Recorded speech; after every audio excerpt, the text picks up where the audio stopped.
Estamos en nuestro segmento de política internacional y como de costumbre nos acompaña Víctor Villanueva. Buenas noches, Víctor, ¿cómo estás? Buenas noches, Julio, buenas noches, Ernesto, Buenas y a noches. todos los amigos de Tiempo de Orientación. Siempre un placer estar aquí. Así es, para nosotros también. Víctor, nosotros le hemos venido dando seguimiento al proceso electoral en Colombia, que culminó el pasado domingo, donde se alzó con la victoria el presidente del Centro Democrático, Juan Manuel Santos. Quisiéramos conocer tu lectura de este proceso. A mí me sorprendió porque durante el proceso electoral, Juan Manuel Santos en la primera vuelta tenía una tendencia a la baja y Oscar Iván Zuluaga una tendencia alcista.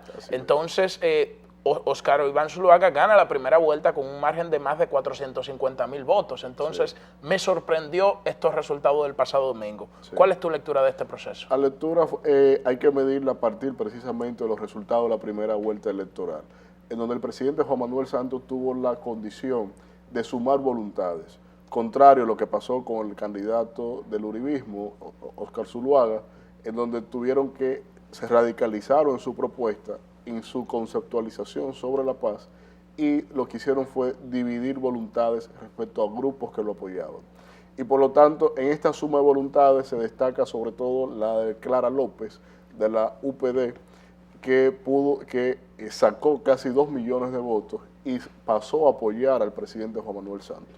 También tenemos el caso como el de Antara Mocus, que fue el principal contendor en el 2010 del presidente Juan Manuel Santos, y este lo apoyó bajo el elemento de la paz, de que lo haría con los ojos cerrados para votaría con los ojos cerrados para apoyar al presidente Santos.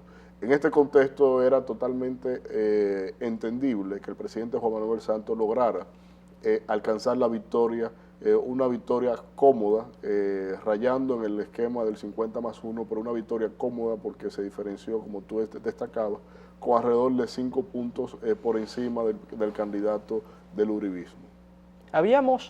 Y eso lo habíamos conversado acá también en Tiempo de Orientación, habíamos dado 2 claves, Víctor, para explicar el posible triunfo del presidente Santos. Habíamos dicho que tenía primero que lograr una gran concertación con la izquierda de Colombia y que necesitaba algún tipo de golpe de efecto en el proceso de paz.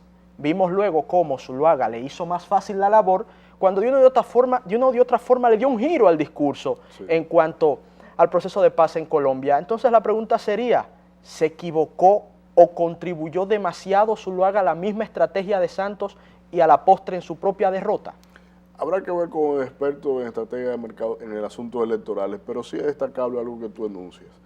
La agenda la marcó el presidente Juan Manuel Santos, al establecer como norte, como tema, eje de campaña, el tema de la paz, y una paz negociada, una paz no relacionada a los elementos de combatir en el terreno con armas, sino que con este esquema el presidente Juan Manuel Santos impuso la agenda del debate en el escenario electoral, lo cual el movimiento del uribismo lo que tuvo fue que siempre atendió a ese mensaje que el presidente Juan Manuel Santos impuso en la agenda. Nunca ellos colocaron un tema propio en la agenda electoral, sino más bien que se limitaron a contrarrestar y a desdichar la agenda marcada por el presidente Santos. Indiscutiblemente, quien marca la agenda lleva la ventaja, y por lo tanto aquí en esta guerra mediática siempre tuvieron la desventaja en términos estratégicos. Víctor, en caso de Santos materializar este acuerdo de paz con las FARC, ¿podría ser un posible candidato al Premio Nobel de la Paz? Eso habría que verse. Primero habrá que ver si se logra. Segundo, en cuáles condiciones, si son cuestionables o no. Tercero, el efecto perdurable en el tiempo. Y por lo tanto, ya de por sí, la proeza de sentar a las partes podría ser contemplado para un premio como esto, que a la postre sería otro, al igual que el presidente Oscar Arias, que políticamente impulsó un esquema que le valió el Premio Nobel de la Paz. Durante esta semana y las últimas semanas en el panorama social y político dominicano ha estado presente el tema de la regularización de inmigrantes extranjeros. El presidente dominicano dio unas declaraciones interesantísimas y sobre todo teniendo en cuenta la visita del vicepresidente de los Estados Unidos, Joe Biden, sobre cómo la comunidad internacional podría hacer algún tipo de aporte o ayudar a la República Dominicana en estos esfuerzos. A nivel general, Víctor, ¿qué le parecen estas declaraciones del presidente? No, realmente son declaraciones más que atinadas y son declaraciones que deben llamar la atención sobre todo a la comunidad internacional que estuvo muy atenta al tema de la sentencia 168-13 de la República Dominicana. Y en este contexto el presidente lo que está es evidenciando algo que nadie lo ha analizado de manera específica, y es el incumplimiento de una responsabilidad internacional de derechos fundamentales por parte del Estado haitiano. Porque lo que estamos viendo es que ni siquiera existen legalmente estos individuos, y eso es grave. Eso, tenemos que hacer un stop a las ideas del debate y reflexionar.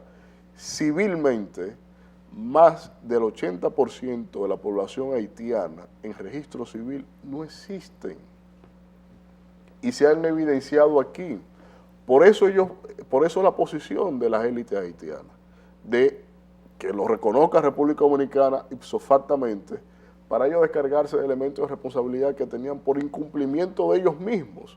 Por lo tanto, con el plan de naturalización, con el decreto de regularización, han quedado evidenciados en su irresponsabilidad como Estado, no esta administración en Haití, sino el Estado haitiano en la trayectoria, y esto ha quedado evidenciado acá. Por lo tanto, la postura del presidente Medina es aplaudible, y sobre todo en este esquema que, como decíamos en el programa anterior que pude participar, es un mes de estelaridad en términos de la política exterior del gobierno del presidente Medina, que nunca se había visto en toda su administración y que tendrá que sacarle el provecho debido, porque ahora viene la visita del vicepresidente Biden y la cumbre de los países del sistema interamericano de Centroamérica que se realizará en Punta Cana a final de mes.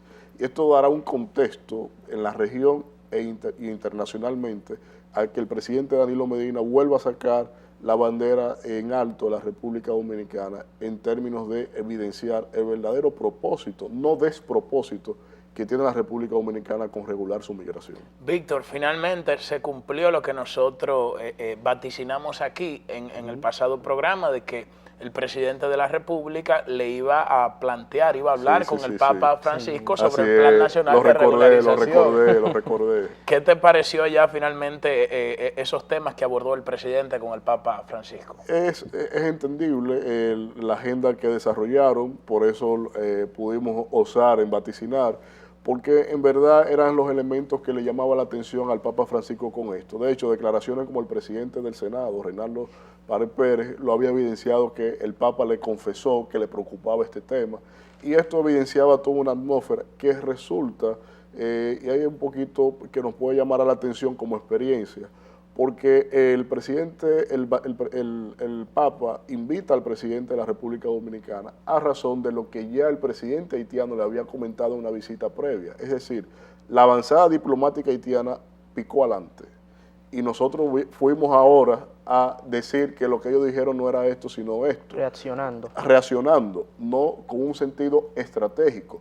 Biden viene porque ya el presidente de Haití fue a la Casa Blanca. Entonces, el elemento a considerar es, y el llamamiento sano al gobierno y al presidente Danilo Medina es que enfoque los elementos de política exterior como un asunto estratégico del Estado Dominicano, no a la defensiva, porque el vicepresidente Biden vendrá a poner orden con determinados puntos que le llaman la atención a ellos. Entonces, es el elemento que se tiene que tener. Víctor, muchas gracias por haber estado con nosotros. Señores, vamos a una pausa, y cuando regresemos de la pausa estará con nosotros nuestro plato fuerte del día de hoy, el senador de la provincia de Santiago, Julio César Valentín, y miembro del Comité Político del Partido de la Liberación Dominicana.